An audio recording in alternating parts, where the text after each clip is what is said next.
1. Okay, a little background. I live with my husband and 5 children in a ranch-style house. We've been at this place for 5 years now, and our kids range in age from 13 down to 1 year. For the past 3 or 4 months, there's been something in my house that cries at night. It's not my kids or my cats. It's something else. These disturbances typically happen between 10 p.m. to 2 a.m. Usually what happens is my husband and I are in our living room at night, watching TV and unwinding from the day. All of the children are asleep because they have a 9 p.m. bedtime. Suddenly, we will hear the sound of a child crying, and I mean loudly crying. Not just whimpers, but big, sobbing cries. One of us will immediately jump up to go check the kids, as all my children have had night terrors and typical childhood nightmares at some point. But none of them are ever awake. They're all fully asleep, completely peaceful. This will repeat a few more times until we go to bed. It doesn't happen every single night, maybe once or twice a week, but it's very disturbing when it does. My 13-year-old has also heard the phantom crying, and she was up late with my husband and I one night on the weekend. Also, my children do not have TVs in their rooms, and their tablets and switches are always off, so it's not a sound coming from anything like that. They're not crying in their sleep either. They're always peaceful and undisturbed, not even moving around when me or my husband go to check on them. We don't have a baby monitor, so there's no chance of interference coming from one. I do have 2 Siamese cats who make noises that sound exactly like human voices, but they are always in the living room with us at night, or sleeping in front of the heater in our kitchen. And I have been able to confirm it's not them. As well as the crying at night, we often hear the sound of doors opening and closing. Most often, the door to my daughter's bedroom. It makes a specific sound because the door sticks a little and you have to put some force into opening or closing it. We always go check on the children after we hear this, and all of them are always asleep. These things are not just heard by me, but by my husband too, so I know I'm not going crazy. The only thing even remotely like this that has ever happened to me was when my current 5-year-old was around 2, about 3 years ago, and in the same house, and we both heard the sudden and extremely loud sound of what I can only describe as something or someone pretending to cry like a baby. I know that sounds weird, but it's the only way I can describe it. Imagine a grown adult, almost mockingly, pretending to cry like a newborn. That's what it sounded like. It was so loud and frightening that my daughter instantly started screaming in fear, and I packed us into the car and left the house, toot sweet. We spent the rest of the day at my sister's, and I refused to be alone in the house without my husband for the next couple of days. So what could this be? A demon? A ghost? I don't really believe in the idea of dead people just hanging around your house for eternity. A mimic? What could this thing want, and how do I get rid of it? 2. I'm looking for help and possible answers. I'd also like to mention I'm a bit of a skeptic as well. With that being said, I have always been respectful to others' belief and experience. Let's get into it. I will start with some key details of my experiences that have started since I was a child. I remember experiencing horrific dreams to the point of night terror since I was a child, to even now as an adult. From about 3 or 4 to 33, there was always the same type of creature or beast-like creature in my dreams when these events happen. The dreams seem to have gotten worse over time to where I actually jump awake, shaking, sweating, rapid breathing, screaming, or even grabbing objects in my sleep and throwing them. I've had some experiences throughout my life that have been unexplained as well that didn't happen when I was sleeping. electronics turning on or off randomly, microwaves, ovens, TVs, coffee pots. I have had lights turn on when I remember never turning them on. I have had your typical shadows or movements in the corner of my eye as well throughout my life. Where things are really interesting is there's a few events that I cannot explain. There's others, but these are some major ones, recent ones. First one was my experience I had in my studio, where all my cupboard doors were open. The kitchen and bathroom light was on, and I was barely laying on my bed. I had a dream where I was floating in my sleep, and the lights were flashing off and on, and the cupboards were slamming open and closed. When I finally woke up, I was freezing cold and could basically see my breath, which doesn't make sense because it was a summer night in July or August, here in the Midwest with no AC. The other thing is my ex-wife refused to talk about that night. The other events are kind of connected, but anyways, my fiancé is a semi-practicing witch, and I started jokingly mentioning some of the stuff I experienced over my lifetime, and that I'm still a skeptic. The issue is, as this happened, my night terrors started becoming way more frequent, and I started hearing things she couldn't hear, and seeing things in the corner of my eye, left and right. She insisted we get a protection spell, which came in a potion bottle, which you're supposed to take the cap off when you sleep for protection, and asked me to use it every day that I remembered when I sleep. When I got the bottle, there was 3 sizes.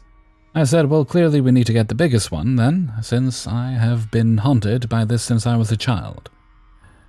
So when we first got it, I didn't take the cap off of it because I didn't want my dream thoughts to kind of take it and run with it. I hope that makes sense. Within the first week, after I passively forgot about it, I had a visit from this creature in my dream, but it was different.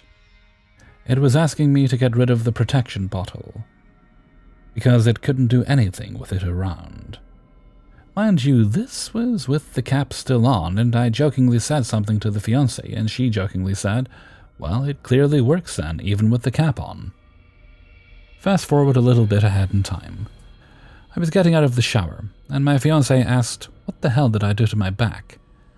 I asked her what she was talking about, and I looked at my back in the mirror, and it had scratches across it like I was scratched by something, which is weird, because I don't remember scratching my back on anything, and it looks semi-fresh, and she thinks it could possibly be from the visitor, or I did it by accident and I don't remember. The most recent event was a little while ago. My fiancée had been trying to search for this creature in her sleep, to get an idea of what it was so she knows how to handle it. She told me she thinks she found it, finally. It wouldn't talk to her, but she could see it. I asked her to describe it to me. She proceeded to explain it from what she could remember. She explained it almost exactly what I'd been seeing since I was a child. The key thing is, I have not once explained what I would see awake or asleep to anyone. I admitted that's basically what I see or what it looks like. So now I've been sleeping with the cap off and on with that potion to see if it will visit since this has happened. The visitor came back a few times, a lot more reserved this time, and said that my fiancée needs to mind her own business, essentially. I haven't told her this yet, partly because I have been busy, and I'm starting to question my skepticism regarding the paranormal. Reddit has been super helpful for me in the past regarding other issues, and I feel I may need that community's help now. I don't know what to do, and there are moments I feel like I'm losing my mind with this. Again, I hope Reddit and this community can help me. If you have more questions, please don't hesitate to ask me, and I will answer them as fast as I can. You can also click through to the link to the original post in the description. 3. So I'm a 22-year-old female, currently live with my boyfriend, 26-year-old male. Been living in this place for a year. I'ma get straight to the point. Last night while he was taking a shower and I was sitting on the couch reading a book, facing towards our bedroom door that was open, I saw him pass the doorway. I called his name and got no answer back, so I went back to my book. Again I see him pass the doorway. Again I look up, called his name and got nothing. So I got up, preparing to encounter him and ask him a question. The room was empty, and the shower was still running, and I could hear his podcast going. I went back to the couch and picked up my book and began reading. This time I saw him stand in the doorway, but a little further back. I didn't look up. I saw his arm grow and his mouth open wider than a normal human. I started crying because of the fear I felt. Soon the bathroom door opened and he came out. I proceeded to tell him what happened. He didn't believe me and thought I was just messing with him. But tonight I'm on the couch, scrolling through TikTok on my phone, not facing the bedroom door, which is closed, but our TV. He's on his computer playing a game, and I see him turn around and take off his headset. I look up and he has a confused look on his face. I asked if he was okay, and he asked me if I called his name a couple of times. I said no, since I was on my phone, and he explains that he heard me call him by the nickname I gave him clear as day through his headphones. We chat for a bit and get back to what he was doing. 10 minutes later, I hear a thud come from our guest bedroom. I think it was our cat who was getting down from being on top of the fridge, but when I looked, she was still up there, but she was staring at our guest bedroom. The thud also woke our dog, and she did a little growl before laying back down. I asked my boyfriend if he heard the thud, and he said no. So we go into the bedroom, and everything was the same, nothing out of place. Our cat jumps down and runs into the bedroom. She gets to the middle of the room and stops. She just stands and stares before I picked her up and we leave. We live in an apartment, but the walls are thick and heavily insulated. It's impossible to hear our neighbors unless we have our front door open or break down the walls. A little while later, I had my brother over for 6 days for Thanksgiving. He was supposed to sleep in the guest bedroom, but after a couple of days refused because he said there was something in the corner of the room bothering him and making him scared. So for the rest of the days, he slept on the couch in the living room. He is 10, so I didn't really think about anything he said. But I just returned from a long drive, dropping him off back at his dad's place, and was looking in the kitchen cabinet when I heard a cup dropped behind me. I looked, and it was a plastic cup.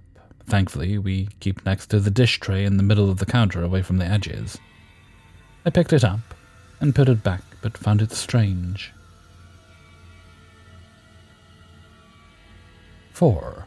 In the past few years, I've had a fair share of paranormal experiences. Ever since I moved into a house with previous owners when I was in 4th grade. I've looked into the stuff, and a lot of sources led me to the Claires.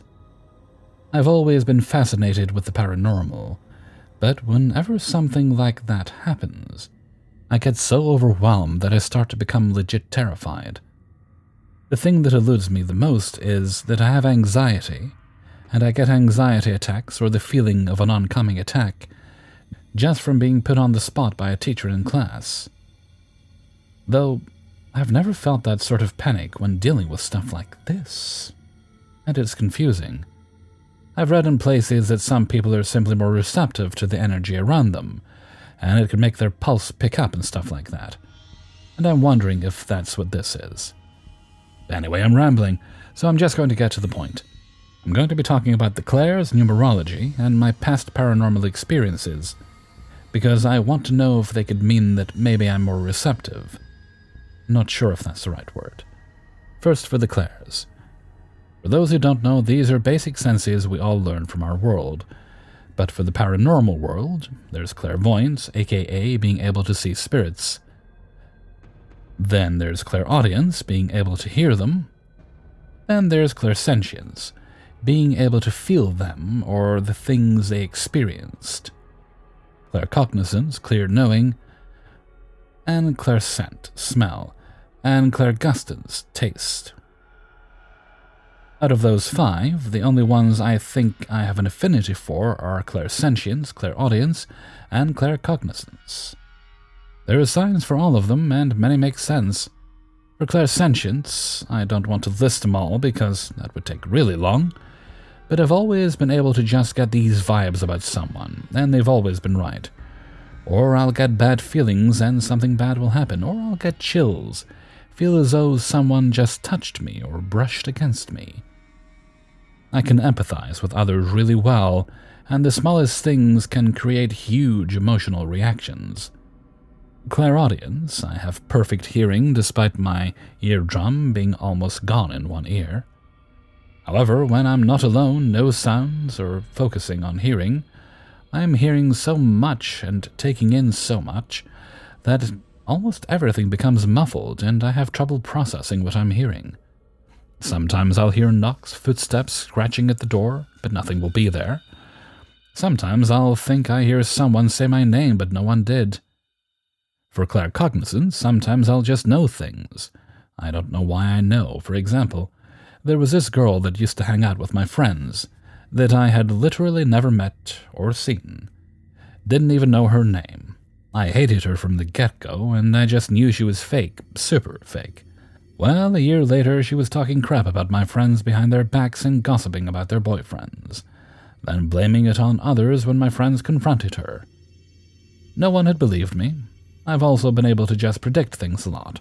Tiny things, nothing big, but it happens so often that I've started to notice it. For numerology, I have a bunch of numbers calculated, and if anyone knows what some of these mean, please tell me. I really only know about my life number being 5. But here is a list: expression 1, heart's desire 11, personality 8, heart's desire, personality bridge 6, life path 5, birthday 3, life path, birthday bridge, first challenge 1, second challenge 6, third challenge 5, fourth challenge 7, life path expression bridge 5, maturity 6, rational thought 9, balance 7, hidden passion 5, karmic lesson 7, cornerstone, subconscious self 8, physical plane of expression 6, mental plane of expression 2, emotional plane of expression 11, intuitive plane of expression 9, minor expression 7, minor heart's desire 4, minor personality 3, first pinnacle cycle 5, second pinnacle cycle 3, third pinnacle cycle 8, fourth pinnacle cycle 2, first period cycle 2, second period cycle 3, third period cycle 9. Not sure what all these mean, so if anyone does, please let me know. Then on paranormal experiences, I've had my share to know these things are real. I don't want to go into too much detail because it still freaks me out, and I'm going to bed soon, so no thanks. But to sum it all up, I've been scratched, I've been watched, I've talked to my grandparents, I've left my room to come back and my window is open, or things have been moved to a great degree. I've seen things, then had things go out. I've just sometimes gotten the feeling that something is there and had dreams. Some I've shared before. But I don't know how common this is for people, and they seem to revolve around me and my things instead of things that belong to others in my family. I know that my dad has had some of their own experiences. My sister has heard things, had glass shatter and things fall off walls, and she was there to witness me being scratched. Believing me, as the night before, she has been hearing scratching on her window that is directly perpendicular to mine. Anyway, is it possible that I'm just more pro or to paranormal things? I've looked it up, and some places say I could be a medium while some say empath, and others just say I'm more in tune with this kind of stuff. But I figured I'd get the opinions of others who have gone through similar things. So, thoughts? 5. I wanted to share an experience that I had when I was around 10 years old. So, when I was young, I'd always been sensitive to certain things. I could sense when a place had negative energy, and my dad too. We always agreed about this, but we don't believe in paranormal. We have a Cartesian approach to it. But sometimes it happened that we didn't feel safe in some places. For example, at my godfather's place, there was a hallway that we both avoided because we felt bad being there. Those kind of things. But still I insist I don't really believe it. All that to say that I'm not believing in spirits, etc. But I believe that sometimes things or feelings happen, and we can't explain them. However, around age 10, I woke up at night. I needed to go to the bathroom. I don't know what time it was because I didn't have an alarm clock in my bedroom or a smartphone to check what time it was. So I wake up and it was completely dark in my room, which was really strange because the shutters in my room were old and had holes between each lath, meaning some light was always going through the shutters even in the middle of the night. I was living in a big city with public lighting at night, and the street where I lived had some traffic, even at night, so I could sometimes see car headlights. There was no reason for my bedroom to be full black. I waited for a few seconds so that my eyes could adjust, but still nothing. I tried to reach for my bedside lamp, but I couldn't find the switch. I searched for a very long time, but I couldn't find anything, neither the lamp or the bedside table, which started to worry me. I stand up thinking maybe I'll have more of a chance with the switch near my door, which lit the ceiling lamp. For reference, my bed was in the corner of a wall. At the feet of my bed, laying in it, on my right there was the window. Facing the bed, a wardrobe, and on the left, the opposite wall from the window, there was the wall with the door. On the left of this door, there was also my desk, which means every corner of my room was occupied by a piece of furniture. Therefore, I stand up and walk to my door to find the switch which was next to it. I couldn't find the door or the switch. I started to panic. I knew this bedroom by heart. It was my bedroom since I was born, and I knew exactly how to navigate it, even blindfolded. So I searched for the door handle and still couldn't find it. I tried to calm down and told myself, okay, you're still not fully awake, so maybe go along the wall and you will eventually find the door. So I started to go along the wall, going to the right, touching every inch of it, until I found a corner. It was impossible that this could happen. The wardrobe that was supposed to be there took the entirety of the wall adjacent to the one where the door was. At this moment, I knew that I was fully awake. I pinched myself to be sure, and the feeling of panic that I had was very real. Tears were coming out of my eyes, and I still couldn't see anything in my room. I tried to search again for the door, then for the window, then for my bed, and I found nothing. Just the walls of my bedroom. I started to cry and sat on the floor waiting for it to end. I stayed a really long time like this, occasionally taking a look to see if things had come back to normal until it eventually did. Suddenly, there was the light I was used to in my bedroom, the one that comes through the shutters. I saw my wardrobe, turned my head, saw the door, and I immediately got back to my feet and opened it.